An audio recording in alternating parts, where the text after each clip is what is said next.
This short video is one in a very short series which I'm going to call Education Explained.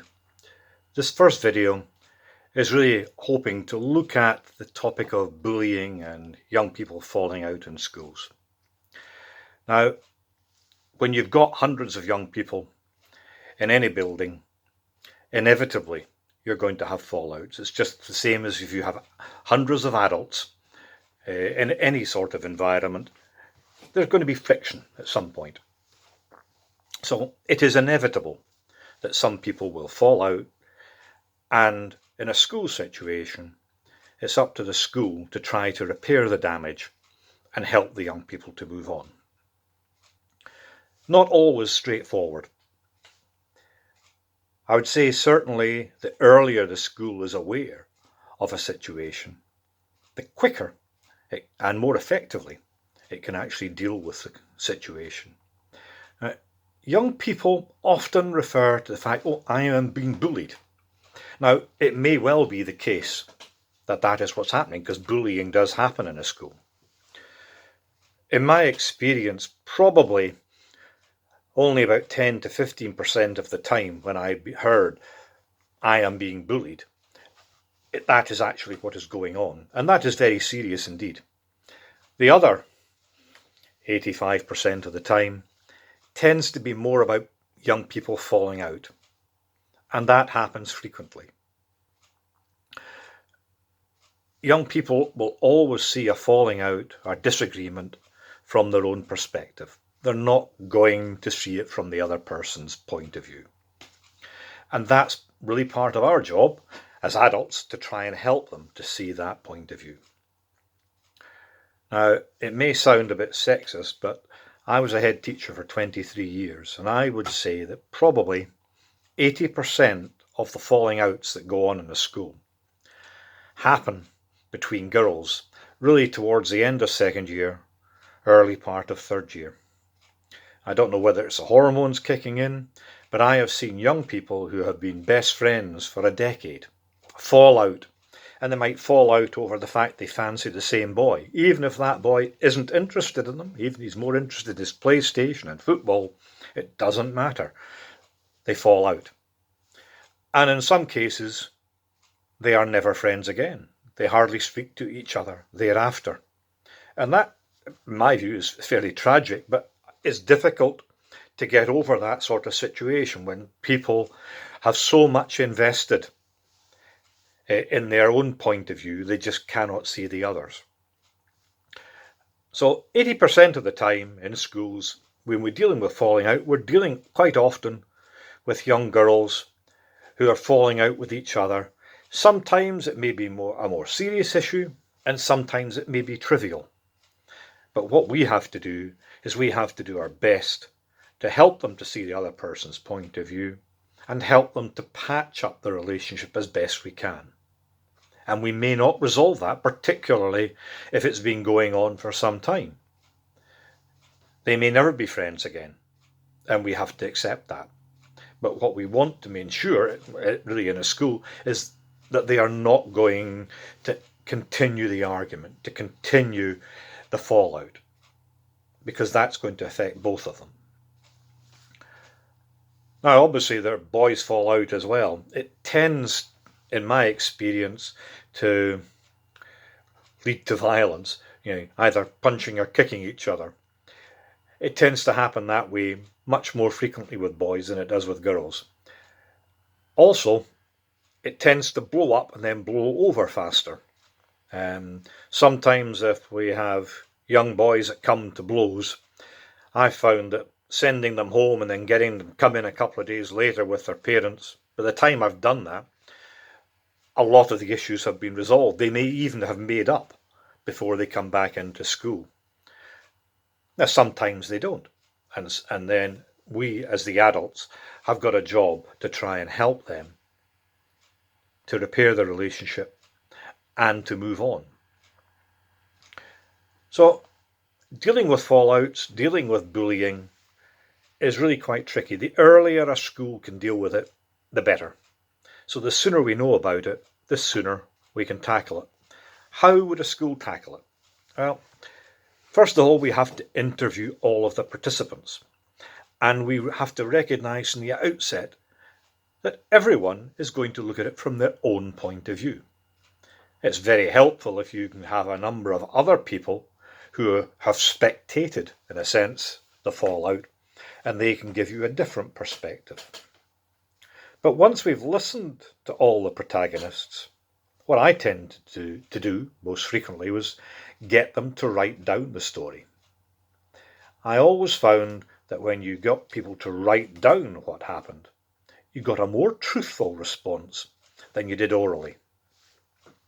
People don't like putting down something on paper that is getting close to a lie. So they do tend to be more truthful. And that is very helpful in itself because it gets you closer to what has actually happened. And when you can get both sides to see what has happened, then you have a chance of taking things forward. Doesn't always work.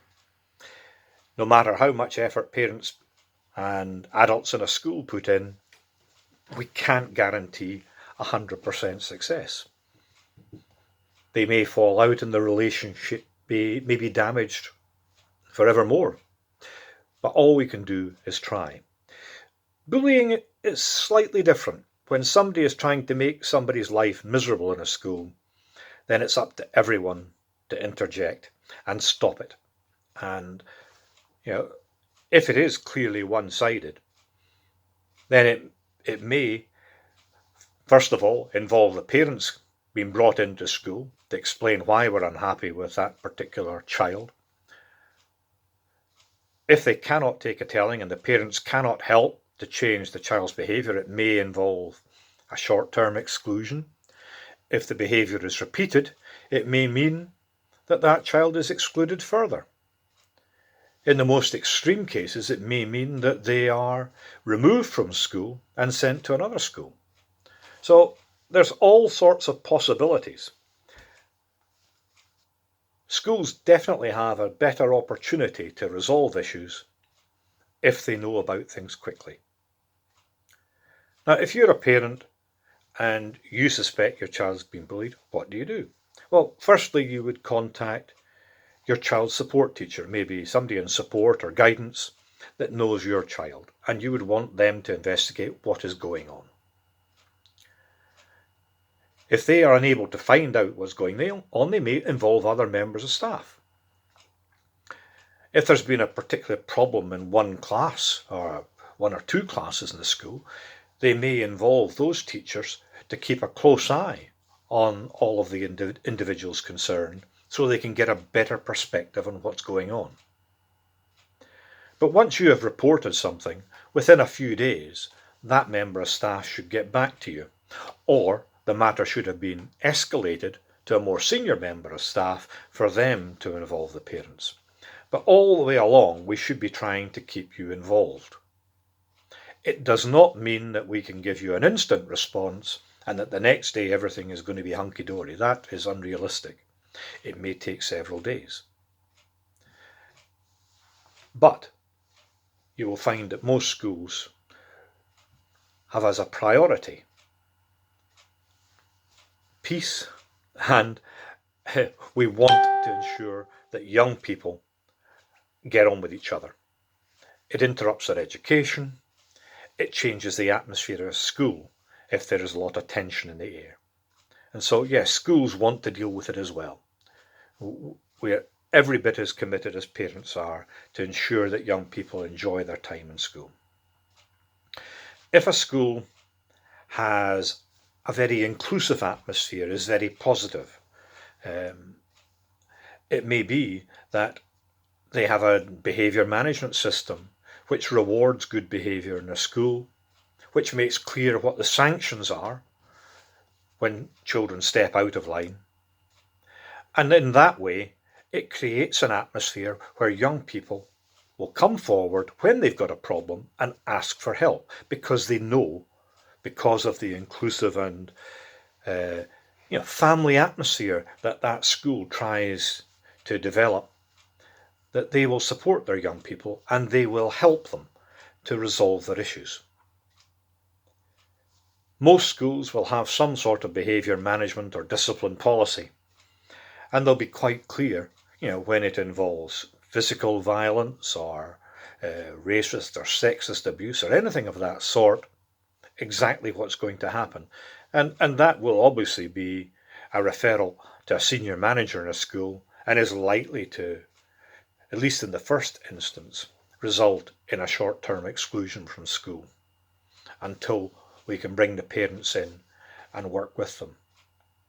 Schools working with parents, it's the only way that we are going to actually resolve many of the issues that young people have.